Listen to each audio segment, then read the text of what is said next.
Hello everyone, मैं doctor Tanuja कुमारी आप सभी का स्वागत अपने यूट्यूब चैनल में करती हूँ। उम्मीद करती हूँ मैंने जितने भी वीडियोस अब तक अपने हिस्ट्री टॉपिक से रिलेटेड अपने यूट्यूब चैनल में अपलोड किए हैं आप सभी को पसंद आए होंगे। आज के मैं अपने इस वीडियो में ज़मींदारी व्यवस्था के विषय में बात करूँगी।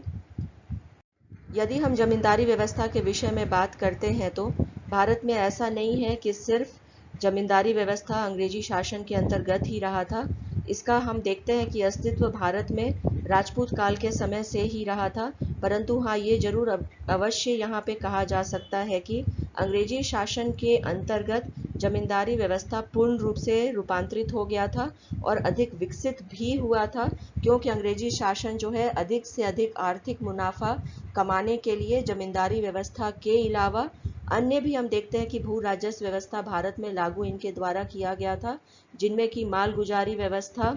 रैयतवाड़ी व्यवस्था भी आते हैं। अब जब हम बात करते हैं कि भारत में जो जमींदारी व्यवस्था थी तो इसका पूर्ण रूप से जो परिवर्तित रूप था वह भारतवर्ष में अंग्रेजों की ही देन थी। जमींदारी व्यवस्था भारतवर्ष में अंग्रेजों की देन रही थी, जैसा कि मैंने अभी कहा, जिसने भारत के भू राजस्व को परिवर्तित कर दिया था। जमींदारी व्यवस्था को हम मालगुजारी, बिस्वेदारी आदि नामों से भी जानते हैं। जमींदारी व्यवस्था में जमींदार को भूमि का स्वामी मान लिया जाता था और वह भूमि को बेच भी सकता था। अब यदि हम आगे और देखते हैं कि क्या आखिर में अंग्रेज जो थे वो भारत को किस प्रकार से देखते थे, तो यहाँ पे हम जानते हैं कि भारत को जो है वो एक उपनिवेश के तौर पे देखता था और पूरे पूरे ही भारत में जो भूखंड था उसको जागीर के तौर पे ही देखता था, ताकि ज़्यादा से ज़्यादा आर्थिक मुनाफा कमाया जा सके। सरकार को भूमि कर देने के लिए जमींदार ही उत्तरदायी हुआ करते थे तथा कर न देने की असमर्थता की स्थिति में उनसे भूमि छीन ली जाती थी। अंग्रेज भारत को एक बड़ी जागीर के तौर पे ही देखते थे तथा अधिक से अधिक आर्थिक लाभ अर्जित करने के लिए भूमि कर को कड़ाई से वसूलने का कार्य भी करते थे। तो यहाँ पे जो हम देखते हैं कि अधिक से अधिक जो कर वसूला जाता था बहुत अजीब सख्ती के साथ में या कड़ाई के साथ में, तो ये ऐसा इसलिए किया जाता था ताकि अधिक से अधिक आर्थिक लाभ अर्जित की जा सके। नेक्स्ट जब हम बात करते हैं यहाँ पे कि आखिर में कौन से ऐसे रहे थे उस समय शासक यहाँ पे अंग्रेजों के, इनमें लॉर्ड कॉर्नवालिस का नाम सबसे आगे आता है, जिन्होंने बंगाल, बिहार, उड़ीसा तथा बाद में उत्तरी मद्रास के क्षेत्रों में स्थायी बंदोबस्त लागू किया था, जिसे हम स्तंभरारी व्यवस्था के नाम से भी जानते हैं। यदि हम बात करते हैं स्थायी बंदोबस्त के विषय में तो इसे 1790 में ही जॉन शोर की व्यवस्था के नाम से प्रारंभ किया गया था, जिसे आगे चल करके स्थायी बंदोबस्त या स्तंभरारी व्यवस्था के नाम से ही जाना जाने लगा था। अब यहाँ पे जो जमींदारी व्यवस्था के कारण कितना अतिरिक्त बोझ जो है पड़ा था, इसके बारे में यदि हम बात करते हैं तो यहाँ पे हम देखते हैं कि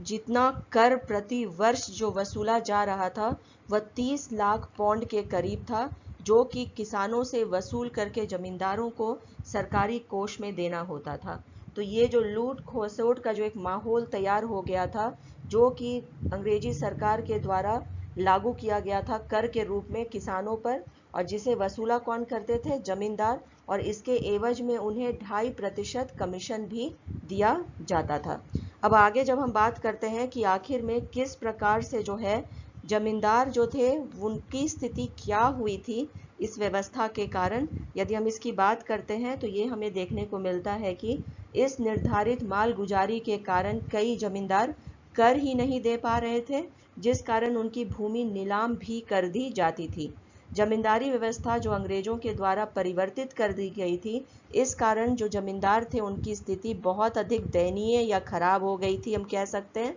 और उनकी भूमि भी नीलाम कर दी जाती थी। अब आगे और जब हम इसकी चर्चा करते हैं कि जमींदार का जो था, जब इनका एक नया वर्ग सामने आया तो वो किस प्रकार से परिवर्तित हुआ, इसके विषय में यदि हम बात करते हैं तो जमींदारों के अलावा जो है भारत में उस समय एक नया वर्ग समक्ष हमारे उभर के आता है, जो व्यापारी थे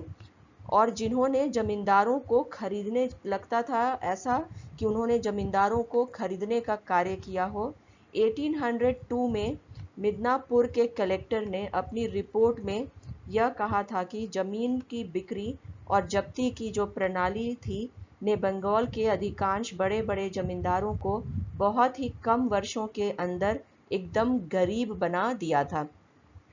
जैसा कि मैंने अभी कहा कि बंगाल के जो अधिकांश बड़े बड़े जमींदार थे उन्हें बहुत कम वर्षों के अंदर ही एकदम गरीब बना दिया गया था। तो हमें ये ज्ञात है कि बंगाल में जो है वो जमींदारी व्यवस्था बहुत प्रबल रही थी प्रारंभ से ही। और यहाँ पे यदि हम बात कर रहे हैं बंगाल के संबंध में ही और यहाँ पे जमींदारों के खराब स्थिति के विषय में, जो कि इस व्यवस्था के लागू होने के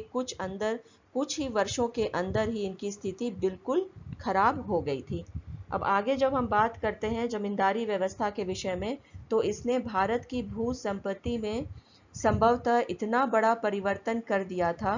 कि जितना किसी युग में हमें देखने को नहीं मिला था या किसी भी अन्य देश में इतने कम समय में महज आंतरिक कानून के जरिए ऐसा नहीं हुआ होगा। जमींदारी व्यवस्था ने भारत की जो भू संपत्ति थी उसको परिवर्तित करने का कार्य किया था। जैसा कि मैंने अभी चर्चा किया ही है इसके संबंध में कि जो जमींदारी व्यवस्था थी उसने भारत का जो भू राजस्व व्यवस्था था उससे जुड़ी हुई जो भू संपदा थी या संपत्ति थी, इन सभी में परिवर्तन लाने का कार्य किया था, या यहाँ पे ये कहना गलत नहीं होगा कि उसे परिवर्तित भी कर दिया था। अब आगे जब हम बात करते हैं कि इंग्लैंड जो जमींदारी व्यवस्था भारत में लागू किया था तो उसने जो है क्या परिवर्तन लाया था यहाँ पे समाज में भी, इसके विषय में यदि हम बात करते हैं तो स्थायी जमींदारी बंदोबस्त के कारण जो है यहाँ पे भारत में जमींदारों का एक नया वर्ग तैयार ऐसा करना चाह रहा था जो अंग्रेजी राज्य के लिए सामाजिक आधार का भी कार्य करे। तो यहाँ पे ये जो मंशा थी अंग्रेजी राज्य की, वह बिल्कुल समझ में आता है कि जमींदारी व्यवस्था या जमींदारों के वर्ग को विकसित करने के पीछे इनकी मंशा सिर्फ ऐसी नहीं रही थी कि भारत का आर्थिक दोहन किया जा सके, बल्कि वो ऐसा भी प्रयास कर रहे थे कि भारत में एक ऐसा सामाजिक वर्ग तैयार किया जा सके जो एक शोषित वर्ग हो तथा उन पर बिल्कुल निर्भर रहे और उन्हीं के लिए कार्य करे। यहाँ पे यदि और हम बात करना चाहें जमींदारी व्यवस्था के विषय में और कहाँ से हमें इसकी जानकारी मिलती है, तो यहाँ पे हमें यह देखने को मिलता है कि सर रिचर्ड टेम्पल ने अपनी पुस्तक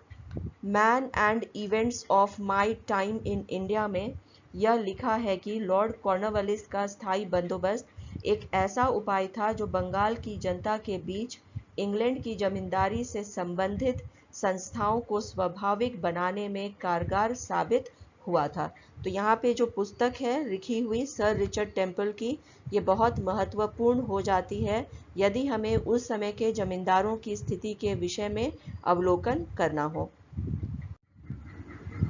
जैसे फिर से मैं यहाँ पे आप लोगों के साथ दोहराना चाहूँगी कि जो लॉर्ड कॉर्नवालिस थे उन्होंने स्थायी बंदोबस्त को लागू किया था कब? 1793 में। यदि हम बात करते हैं स्थायी बंदोबस्त के विषय में, तो स्थायी बंदोबस्त जो था इसने जमींदारों की स्थिति खराब की थी,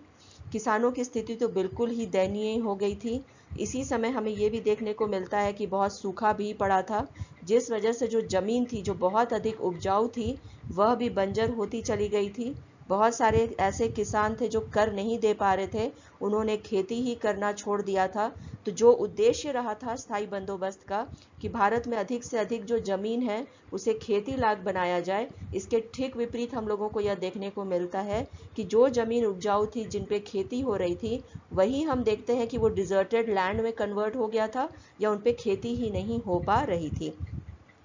आगे यदि हम बात करते हैं कि बंगाल की जो जनता थी उनके बीच में भी जो इंग्लैंड की जो जमींदारी से जितने भी संबंधित संस्थाओं को स्वाभाविक बनाने में भी कारगर साबित हुआ था। यहाँ पे इसका अर्थ यह है कि जो बंगाल की जो जनता रही थी वो बहुत अधिक प्रभावित हुई थी जमींदारी व्यवस्था से, जो कि हम कह सकते हैं कि यहाँ पे अंग्रेजी सरकार के साथ में उनके संबंधों को आगे स्थापित करने में, उनसे जुड़े हुए जितनी संस्थाएं थी उसको और अधिक स्वाभाविक बनाने में बहुत अधिक कारगर भी साबित हुई थी।